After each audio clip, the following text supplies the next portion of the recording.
Yung pong, kumpanya na tinayo 'no, nitong sila Tony Yang sa isang, private, ano ho 'no, parang, land developer doon sa Cagayan, yung building na iyon na sinasabi po na Pogo Hub din pala, parehong-pareho ang design ng building na do'n sa pagsusumite para po sa local government ng building design, parehong-pareho ng Pogo Hub ni Alice Goo doon sa Tarlac. Hindi kaya ito ho ay magiging daan din para natin talaga masabi na mukhang itong si Tony Yang at si Alice Goo may relasyon. Siguro po, tignan natin dahil kahapon lang ho ito si Tony Yang at saka Manong Ted, si Tony Yang medyo talagang kung titignan mo yung history niya, yung mga connection niya, pati yung pamangkin niya, convicted, yata, nahuli yan sa tansa, no, na may shabulat, no, 1,000 kilograms, no, kumbaga yung background niya ay talagang shady, talagang karamihan, drugs, itong pogo at iba pa. No? So, siguro ito magandang i-focus naman siguro kay Tony Yang sa susunod po. Opo. Yung pong kanyang interpreter po, Senator, sorry pero pampahaba sa oras di ba?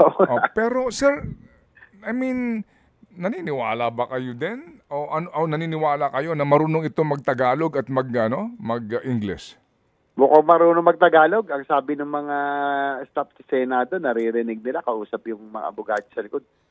Tagalog Balu-baluktot, pero marunong nakakaintindi. Opo, naintindihan natin na minsan talaga kapag ang dila mo nasanay nga sa Chinese, no? Panatagalog ka, medyo barok, pero kasi you can easily check, Senator, sa taga Misamis, no?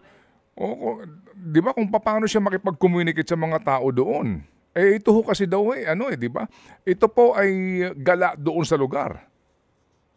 Oo nga po, siguro yan ang mga dapat nating dapat matignan din ng investigasyon. Medyo kasi high profile to, Michael Yang, 'di ba? Medyo kilala naman ang reputasyon din noon, medyo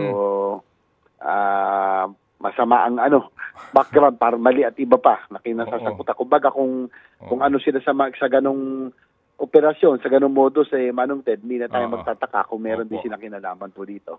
Kasi yung Michael Yang, meron ding video na nagtatagalog. Marami naman sa kanila, marunong, Manong Ted. Opo. Nagkukunari lang yan siguro talaga.